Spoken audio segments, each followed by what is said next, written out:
Testing, testing, 1, 2. Can the media hear me in their cameras? Testing, testing.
Thank you, everybody, for being here. We have a lot of ground to cover today because there's a lot of important information that we want to share with the public.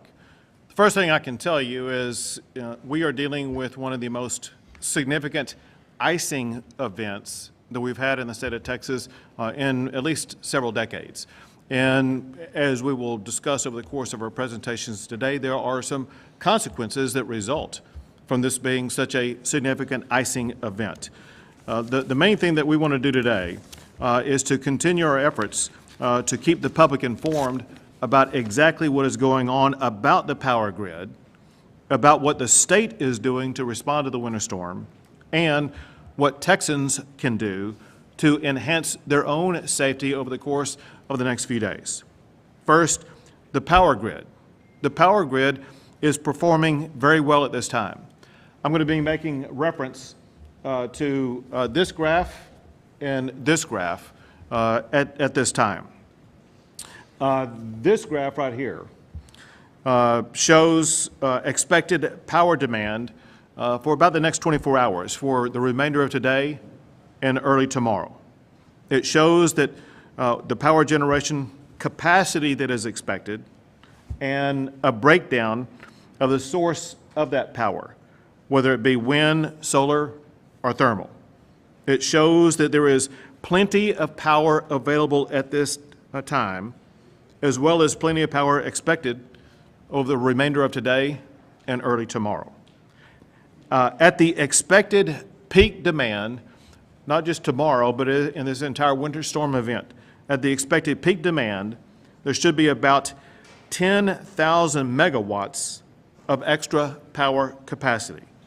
To put that in context, that is about enough extra power to supply about 2 million homes.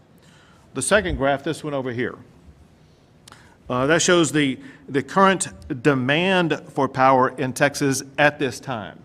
That would be the bottom line, which is kind of the teal or green colored line. It also shows the current available capacity of power from the grid at this time, and that's the top line. It shows that there is about a 20,000 megawatts of extra power over current demand. Now, very importantly, even though at this time we have an extraordinary amount of extra supply of power, at this time, there are about 70,000 customers in Texas without power. So how can that be that there are people in the state of Texas without power if the grid is fully functioning and has ample power supply?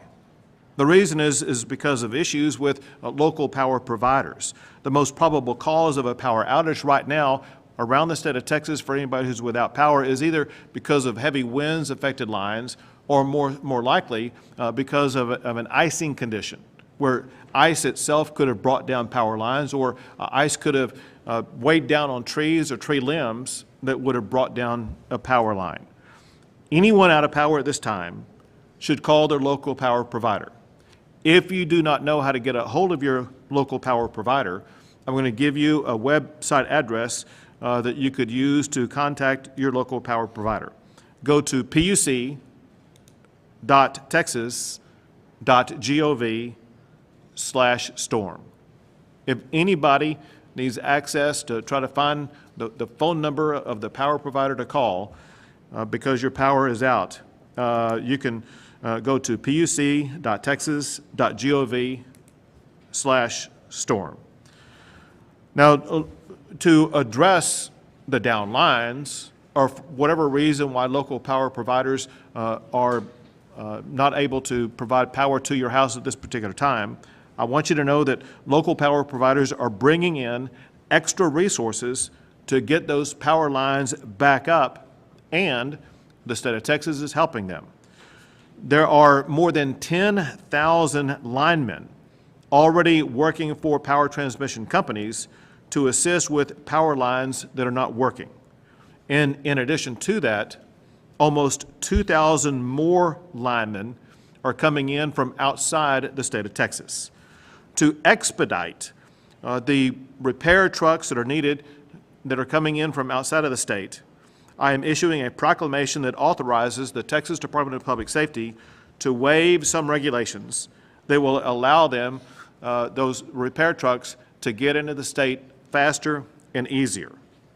Also, to help local jurisdictions, local governments, rapidly respond with the tools and resources they need, I am at this moment issuing a proclamation for all counties most heavily affected by the ice storm at this particular time. They are listed in this proclamation that I'm about to sign, and they include 17 counties across the state of Texas.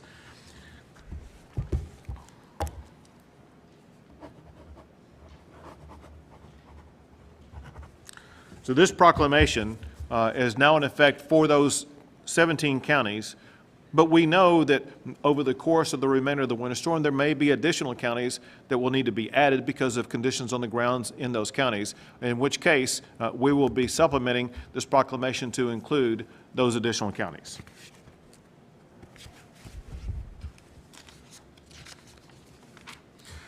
Now, in addition to the forecast that ERCOT and the PUC are relying upon, there are other reasons to provide confidence in the ongoing resiliency of the power grid.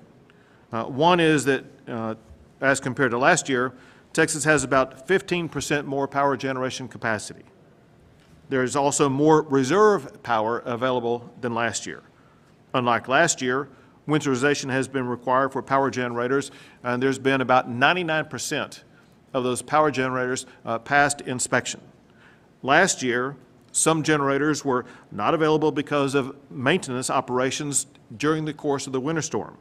This year, more generators are online because they were required to do maintenance either before or after a winter season. Also, more natural gas facilities are designated as critical infrastructure to ensure operation during a winter storm. Last year, less than 100 facilities were designated as critical infrastructure. As of now, more than 2,900 of those facilities are designated as critical infrastructure. Also, unlike last year, some generators that use natural gas also have alternative fuels to generate power in the event they are not receiving the natural gas that they were expecting or needed. Also, if weather limits the flow of natural gas, we have several days of natural gas in storage that can be used. Additionally, the grid is projected to have a surplus of more than 10,000 megawatts for peak power demand tomorrow morning, on Friday morning, which we expect to be the peak of demand for the winter storm. In short, to repeat what the chairman of the PUC has said, the Texas electric grid is the most reliable and resilient that it's ever been. Now, there are more than 24 state agencies that are working 24/7 to help respond to the winter storm. And all of the agencies that are seated at the table will be making presentations about what they are doing. I'm going to cover those, some of those that are not at the table right now. One is the Texas Military Department, which includes the Texas National Guard. They currently have deployed at least 127 personnel and 52 vehicles and will add more as needed.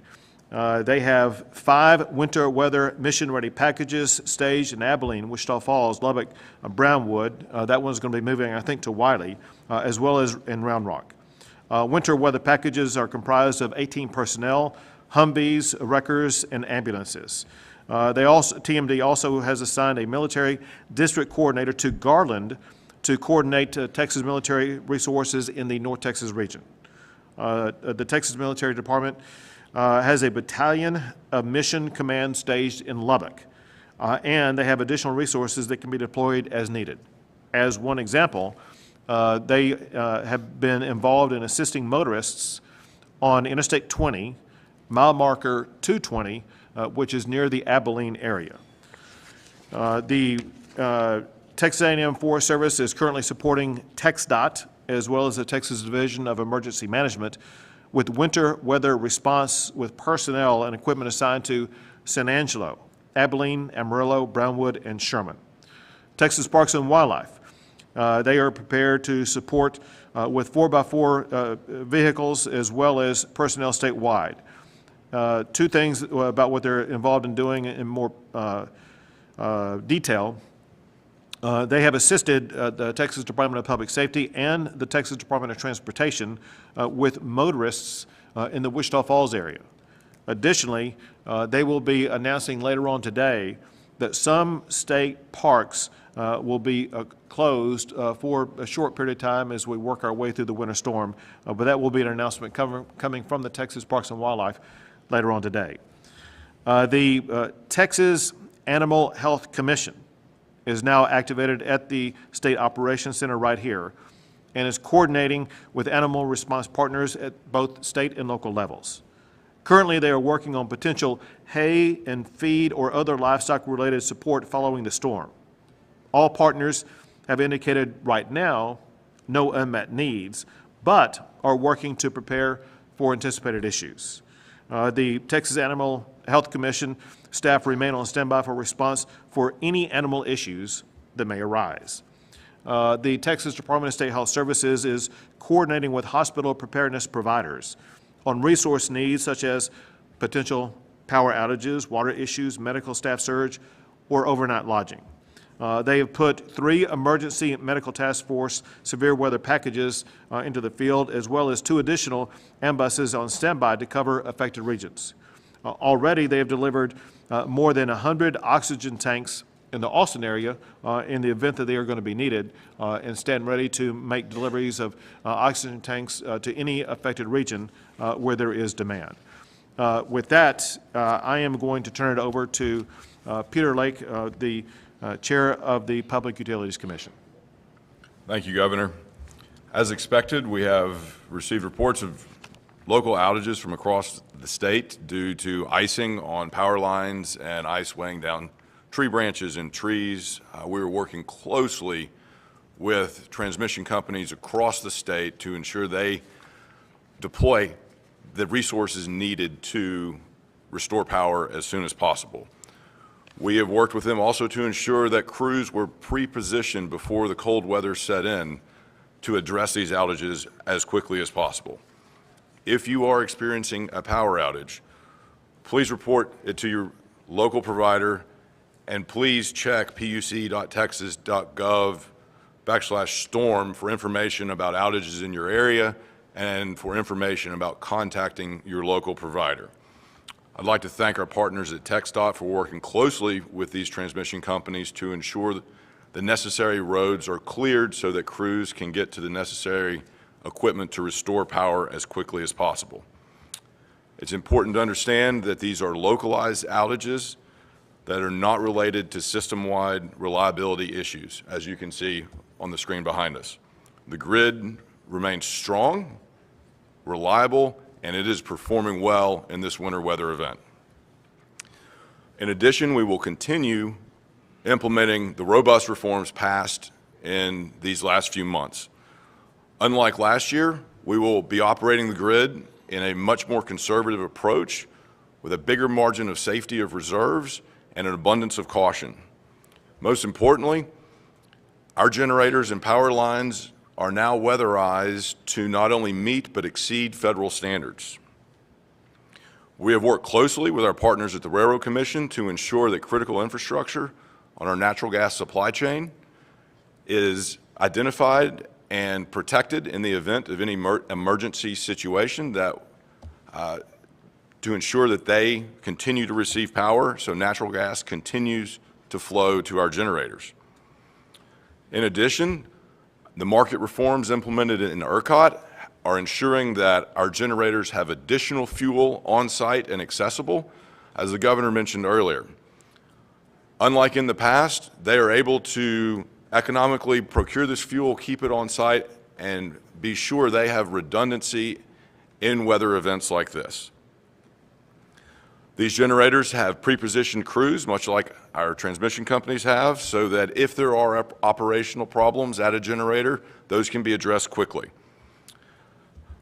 We will continue to work with our partners at our fellow state agencies to ensure localized outages are addressed quickly.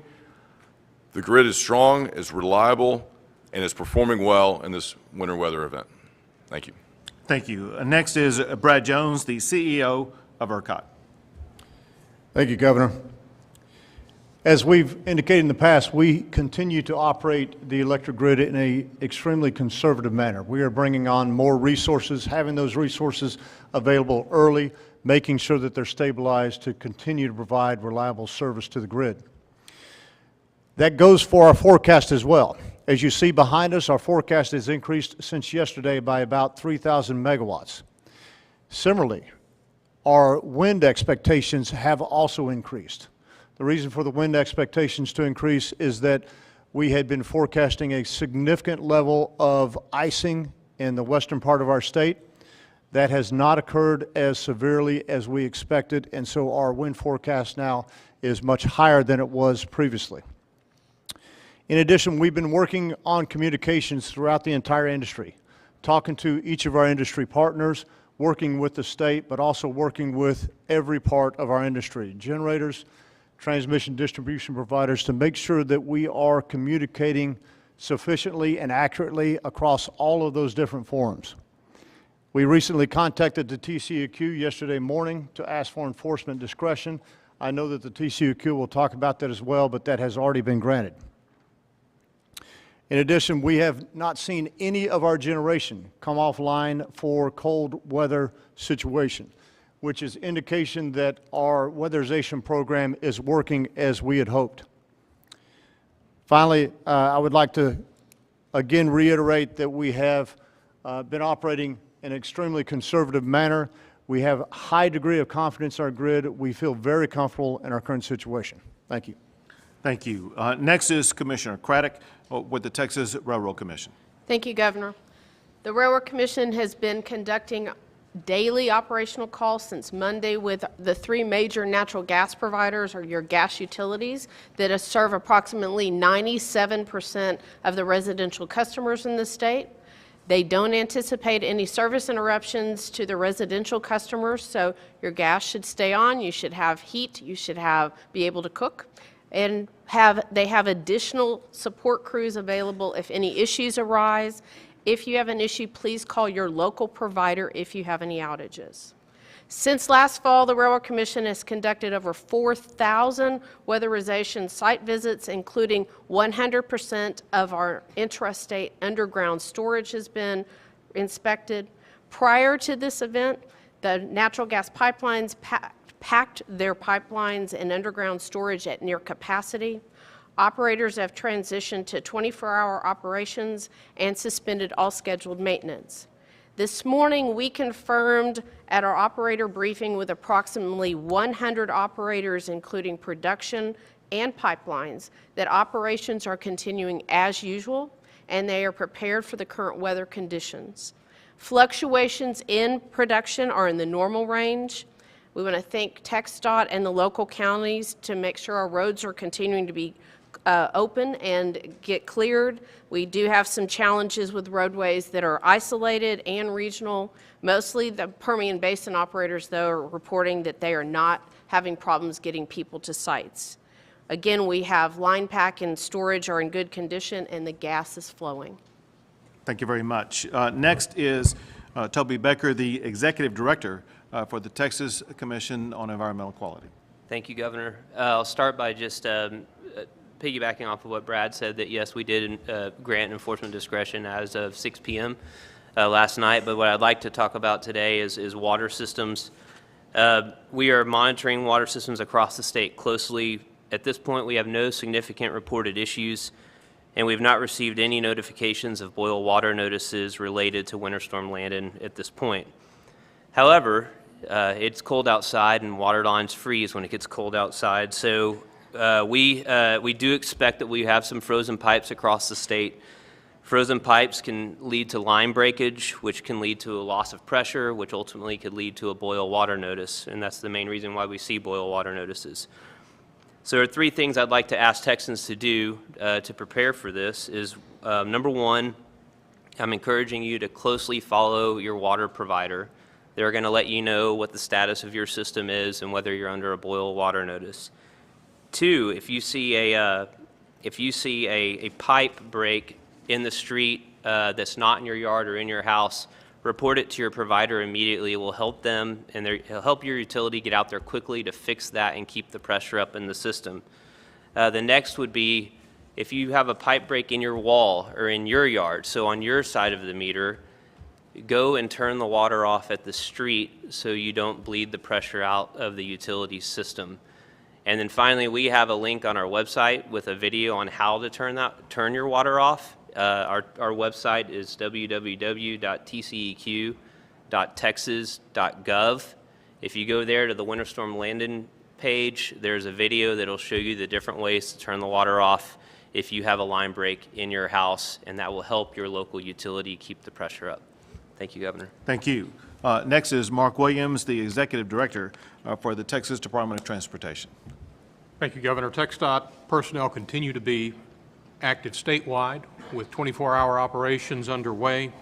Our pretreatment efforts have now transitioned into clearing and de-icing work that is going on. Heavy rains impacted the effectiveness of pretreatment in many areas, and heavy icing, as the Governor noted, continues to make the roads very dangerous. We have approximately 2,500 road segments along and generally west of I-35 that are covered with ice and/or snow, and driving conditions remain and continue to be dangerous. We do, in particular, want to point out bridges and overpasses as being locations that motorists need to be aware of as they're approaching.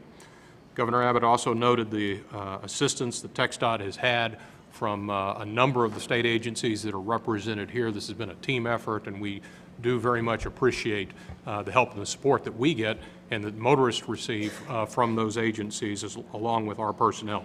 A couple of closures of note. The Metroplex in particular continues to see a heavy amount of snow and freezing precipitation that's ongoing, I think, in those areas. And in some of our other urban areas, our ramps and overpasses in some locations are closed. We've also closed the managed lane system in the Dallas-Fort Worth area in order to help conserve resources and allow our teams to concentrate on the main lanes in those areas. A few other trouble spots of note to just be aware of. Interstate 10 between Ozona and Fort Stockton. We've seen some issues with some of the semi-tractor trailers having trouble getting traction going up some of the hills in that area. And it was also noted Interstate 20 between Abilene and Fort Worth overnight. There were some challenges there, and we still are seeing some potential problem areas that we're responding to and treating. Primary message, too, that we want to get out for motorists. You don't have to be on the roads. Don't get out there and drive.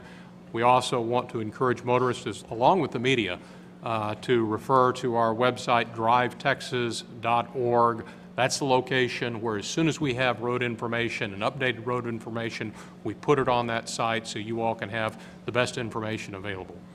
Thank you, Governor. Thank you very much. Next is the Director of the Texas Department of Public Safety, Colonel C. McCraw. Thank you, Governor. Texas troopers continue to respond to crashes and stranded motorists across the state, certainly with our local partners in TxDOT, Texas Military Department, game wardens, to be able to address those things. Clearly, the most significant factor, I think the Chief can agree with that, is driving too fast for the prevailing conditions. The icy roads, there's no downside, there's no minimum speed enforcement when it comes to icy roads, and there's no reason to be pressured to go any faster than you feel safe when you're on the roadways. And one advisement, based upon some of the things we've observed, is if you're following a TxDOT truck over an overpass, don't try to pass it, okay? Let it de-ice the bridge and the overpasses, okay? Allow them to occur. I know that's a problem in some of the areas, especially in some of the construction areas that we've seen. I would, at the end, also I'd like to remind people, if you are stranded, there is a telephone number you can call.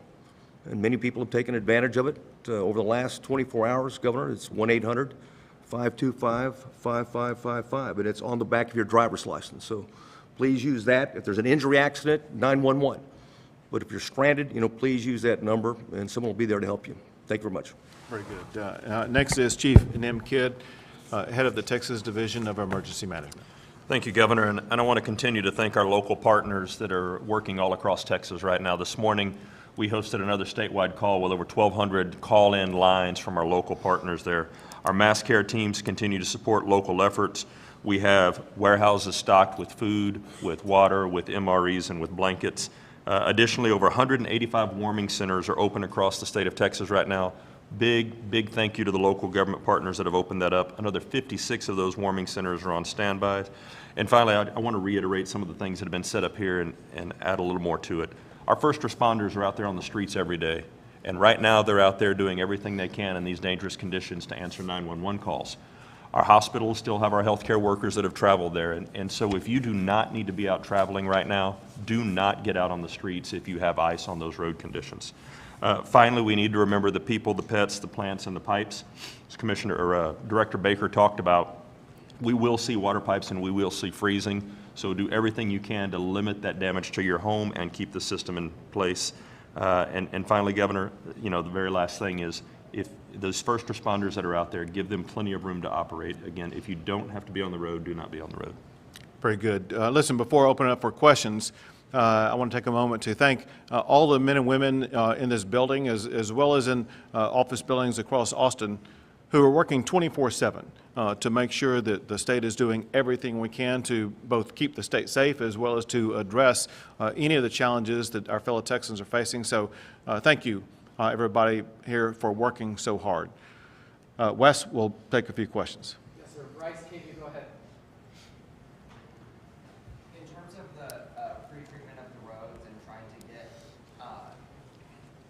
the icing issue, so how much would you say was the effectiveness of the pre-treatment that happened over the last couple of days? Well, it really kind of depends. It's kind of a localized issue depending upon the amount of rain that we've received. I can say that a lot of the pre-treatment efforts were diminished significantly in some areas because of the heavy rain that served to wash off some of that solution that was put down. Nevertheless, I think there's still some areas where we've seen some benefit from those efforts, but the icing as well is really an important point of emphasis to us. That makes the roads very dangerous, even with the pre-treatment that we put on. Fox 7, go ahead. Red, CBS. Governor, you mentioned waiving some rules for the DPS to get the line crews.